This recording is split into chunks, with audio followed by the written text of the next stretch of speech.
Hello everyone, welcome to my channel let's learn literature. आज हम बात करेंगे American writer Ralph Waldo Emerson की, जिनका बर्थ हुआ था 1803 में और डेथ हुई थी 1882 में। अमेरिकन एथिस्ट थे, लेक्चरर थे एंड पोएट थे, who was a leading figure of the transcendentalist movement of mid 19th century. ये जो ट्रांसेंडेंटलिस्ट मूवमेंट था, इसके ये लीडिंग फिगर थे। इन्होंने ही इनको एक मूवमेंट को शुरू किया था। He was seen as a champion of individualism, liberty and freedom of thoughts with its emphasis on the dignity। जो ये ट्रांसेंडेंटलिस्ट मूवमेंट था, इसमें क्या था कि इसका मेन एम्फेसिस किस पे था? Dignity of the individual, equality, hard work and respect for nature. ये मतलब मेन पॉइंट था इसका। जो ये मूवमेंट था, इसकी जो फिलोसफी थी वो क्या थी? Divine of the individual, equality, hard work और respect for nature. He was a prolific essayist and speaker giving over 1500 public lecture in the US. तो ये इनके जो लेक्चर हैं वो ही फेमस हैं। वो बाद में जैसे ऐसे फोरम में आ गए थे।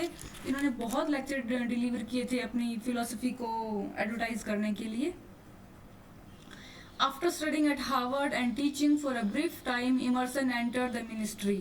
He was appointed to the old Second Church in his native city, but soon became an unwilling preacher.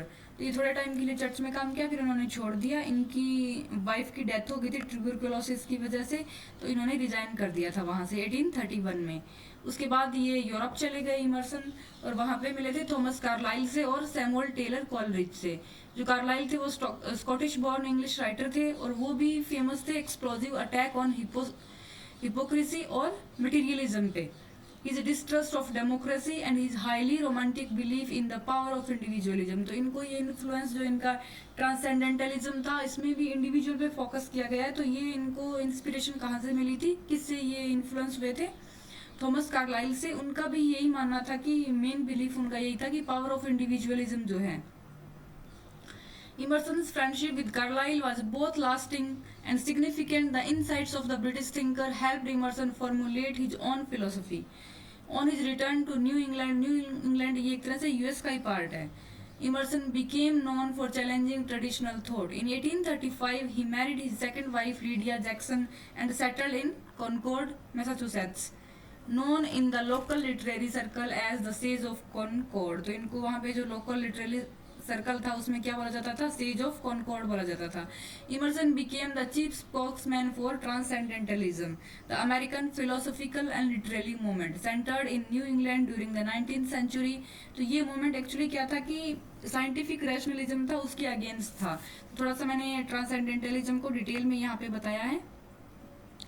Transcendentalism is a philosophical movement that developed in the late 1820s to 1830s in the New England region of the United States. A core belief is in the inherent goodness of people and nature, and while society and its institution have corrupted the purity of individual। इसमें क्या बोला गया है कि जो core belief होता है goodness का, वो लोगों गुडनेस ऑफ पीपल और नेचर, वो एक तरह से नेचर से ही सब कुछ जुड़ा होता है। वो जो सोसाइटी है और या जो इसकी जो इंस्टीट्यूशन है वो इंडिविजुअल की प्योरिटी को करप्ट करते हैं। People are at their best way when truly self reliant and independent. जब वो अपने आप को रियलाइज करके डे टू डे लाइफ में आगे बढ़ते हैं, तो वो ही प्योर होता है। अगर उनको सिखाया जाए कि ऐसा करो फिर हेवन मिलेगा, ये करो फिर ऐसे होगा, जो इंस्टीट्यूशंस होती है, जो सोसाइटी होती है, अगर उसको फॉलो करके वो आगे बढ़ते हैं तो वो सही नहीं होता है, वो उनको करप्ट करता है। Transcendentalism are divine experience inherit in the everyday rather than believing in a distant heaven. Transcendentalists saw physical and spiritual phenomena as part of dynamic process rather than discrete entities. Emerson's first book, Nature, 1836, is perhaps the best expression of his transcendentalism, the belief that everything in our world, even a drop of dew, is a microcosm of the universe। तो इसमें क्या बताया गया है कि एक जो drop है वो भी इसी यूनिवर्स का पार्ट है। His concept of oversoul, a supreme mind that every man and woman share, allowed transcendentalism to disregard external authority and to rely instead on direct experience.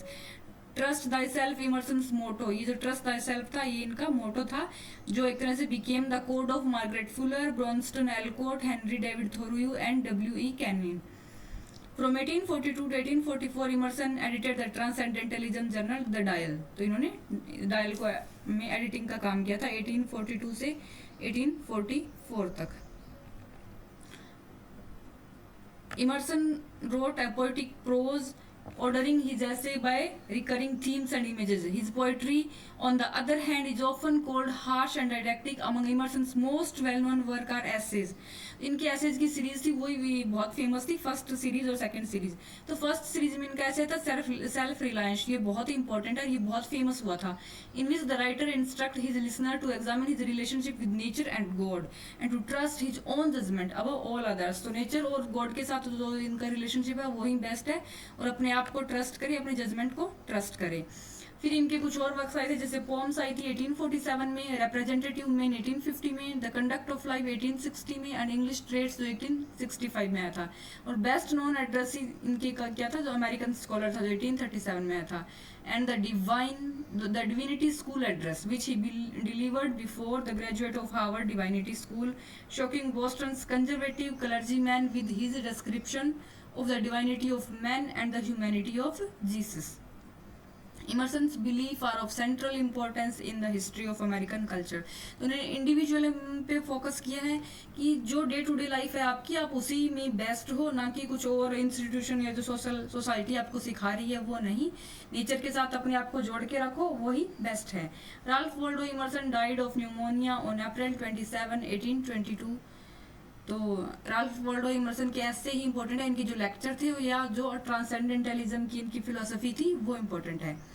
इतना ही काफ़ी है. Thank you for watching. अगर आपको video अच्छा लगे तो please like and subscribe the channel.